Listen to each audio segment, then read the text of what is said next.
반갑습니다. 엑스티 드론입니다. 이번 영상에서는 여러분들이 드론을 비행하면서 특히 매빅2나 뭐 기타 DJI 드론을 비행하면서 특성을 좀 알아두시면 좋을 것들을 몇 가지 모아서 또 궁금하셨던 이렇게 댓글들이 있었는데 예전에 저희 쪽에 전화로 문의 주신 분들도 계시고 그래서 제가 블랙보드를 가지고 여러분들께 좀 설명을 직접 써가면서 그려가면서 설명을 좀 드리도록 하겠습니다. 자, 첫 번째 이제 문의가 많았던 게 장애물 감지 센서에 대한 내용입니다. 자, 기체가 드론이 이렇게 있다고 할게요. 그러면 드론이 뭐 전방 감지 센서 매빅2로 지금 비교를 하자면 후방 감지 센서 이렇게 감지 범위가 있을 겁니다. 이 자체가 감지 범위죠.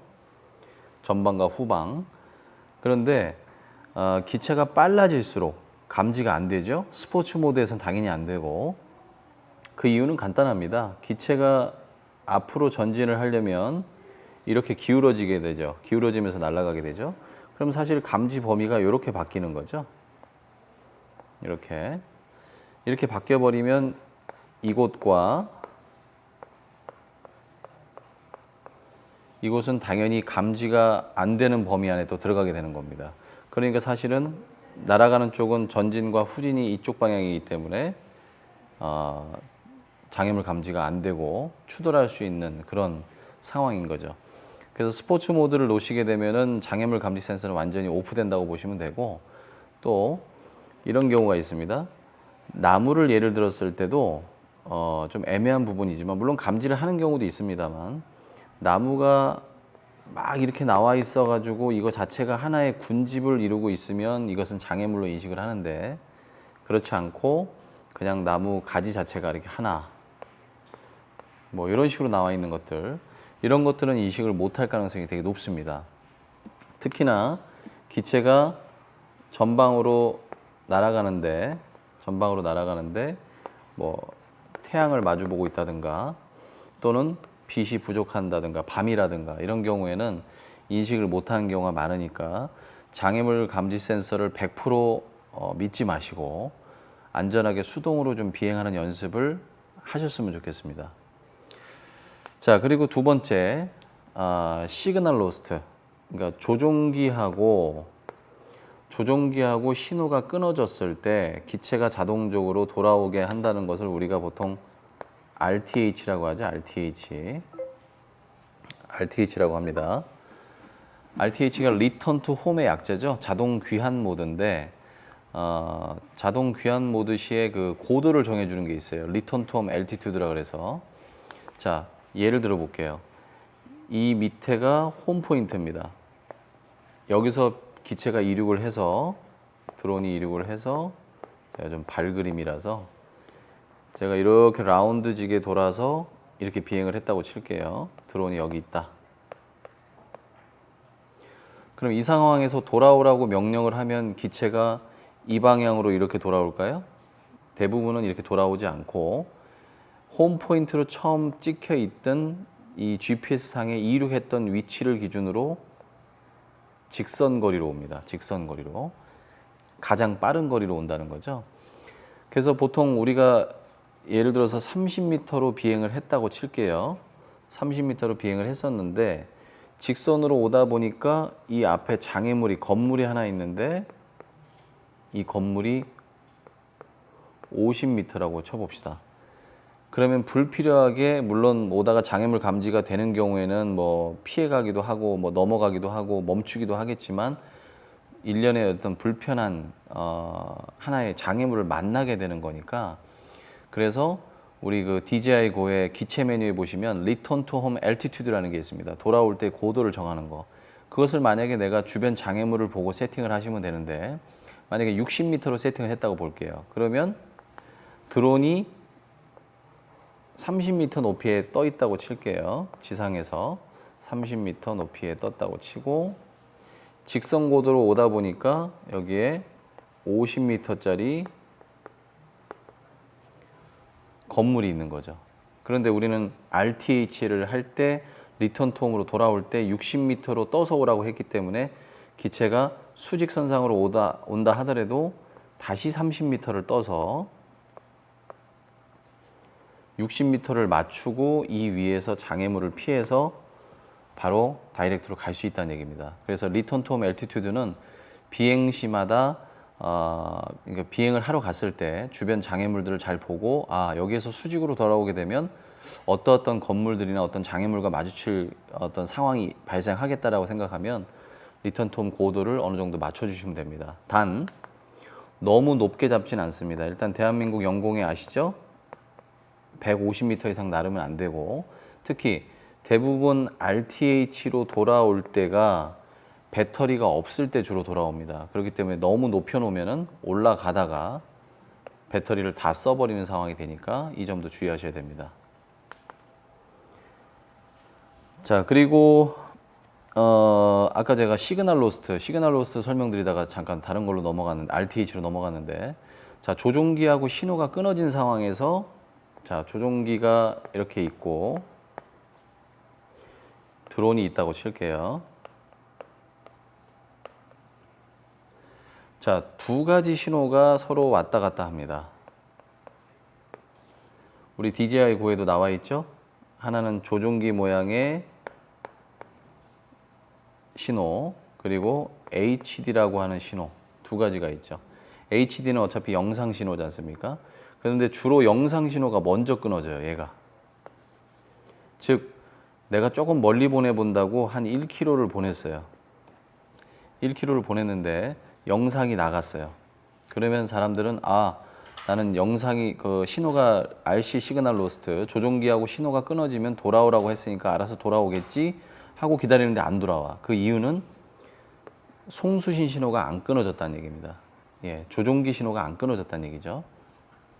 두 개가 다 끊어져야만 기체는 돌아옵니다. 그런데 영상 신호만 끊어졌기 때문에 돌아오지 않는 경우죠. 그러니까 이런 경우도 주의를 하셔야 되니까 가급적 유관을 벗어난 비행을 안 하시는 게 좋다. 또 만약에 이런 위급 상황을 맞이했다? 그러면 기체도 안 보이고 화면도 안 보이는 상황이기 때문에 이럴 때는 조종기 자체를 오프를 하셔야만, 조종기 자체를 꺼버리시면 두 개의 신호가 다 강제로 끊어지기 때문에 기체는 돌아옵니다. 물론 GPS 환경에 따라서 안 올 수도 있다는 건 제가 늘 말씀드렸어요. 100% 오는 건 아닙니다. 그래서 시그널 로스트 때는 이렇게 돌아올 수도 있고 안 돌아올 수도 있으니까 주의하시라는 모드고. 자, 그리고 스포츠 모드라는 게 있죠. 보통 매빅이나 이런 걸 빼고 팬텀급 이상에 보면은 P 모드가 있고 S 모드가 있고 A 모드가 있습니다. 매빅 프로 같은 경우에는 P 모드가 있고 S 모드가 있죠. 그리고 그 위에 매빅 2 같은 경우엔 T 모드가 있고 P 모드가 있고 S 모드가 있습니다.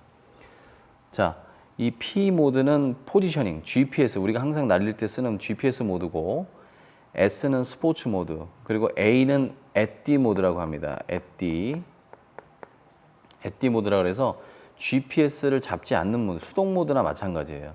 즉 A 모드로 바뀌게 되면은 드론이 위에서 여러 개의 GPS가 나를 잡아주고 있다가 이걸 다 끊어버리는 거기 때문에 바람에 의해서 기체가 흐를 수 있습니다.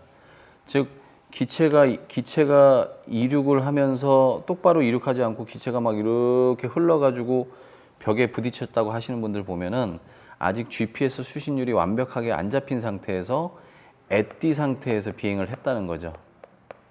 그러면 드론이 옆으로 똑바로 서 있지 못하고 위치를 고정하지 못하고 그냥 날아갑니다. 물론 이 고도가 떨어지진 않습니다. 고도가 떨어지진 않지만 옆으로 흐를 수 있다는 거. 바람이 세면 셀수록 옆으로 흐를 수 있으니까 이 점을 주의하셔야 되는데, 자, 스포츠 모드를 우리가 얘기를 하다 말았는데, 스포츠 모드는 굉장히 빨라지죠. 장애물 감지도 안 될 뿐더러 아주 민첩하게 움직이고 예민해지죠, 기체가.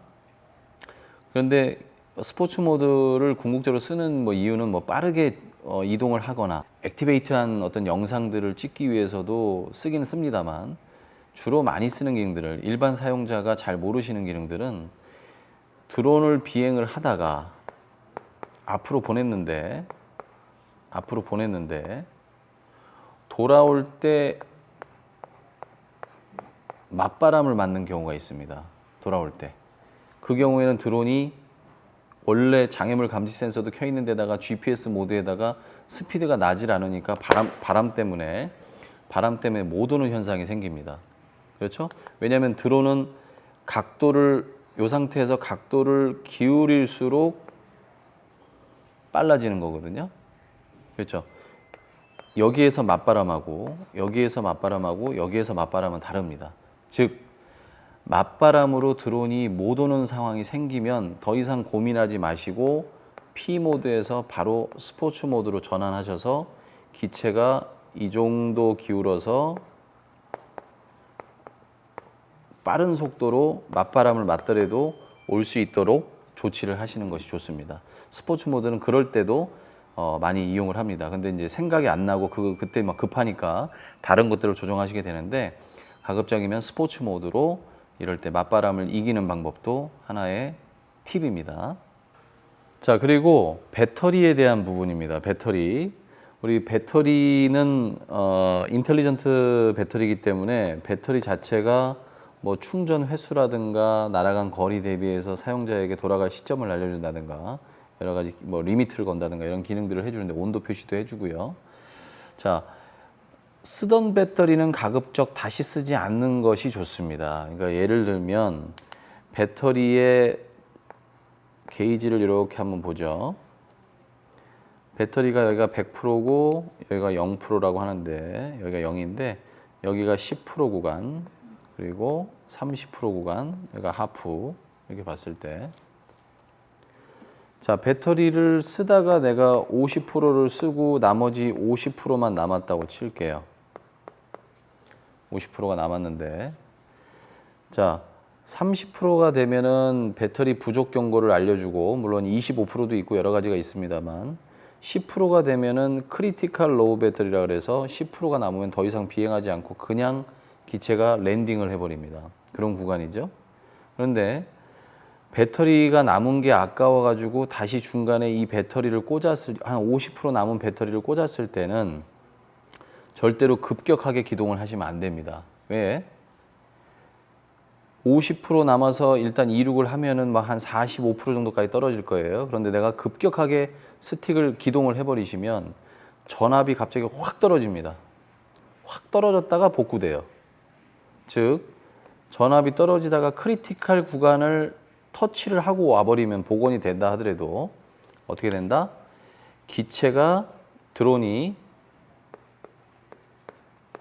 드론이 날아가는 도중에 추락이 아니라 랜딩이 걸려버릴 수 있습니다. 네, 좀 긴장하게 되죠. 물론 그 상황에서도 동작이 되지만 급격하게 기동을 해버리면 얼마 안 남은 배터리에서 자기가 갑자기 전압이 확 떨어지니까 크리티컬 로우 배터리 구간까지 잠깐 찍고 와버리면 한번 찍고 와버리면 복원이 된다 하더라도 기체는 여기에서 바로 랜딩이 걸려버립니다.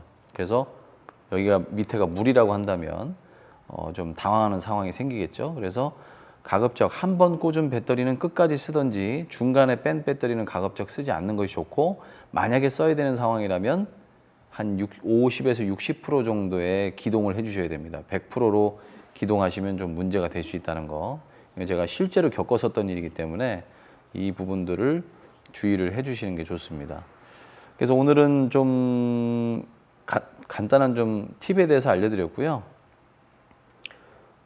그래서 오늘은 간단한 팁에 대해서 여러분들이 좀 알고 계셔야 될 만한 내용들을 좀 알려드렸고 다음번에도 또 유익한 영상으로 또 유익한 팁으로 다시 돌아오도록 하겠습니다. 오늘 글씨가 잘 보이셨는지 모르겠네요. XT 드론 구독과 좋아요 꼭 부탁드리고요. 다음 영상에서 또 뵙도록 하겠습니다. 감사합니다.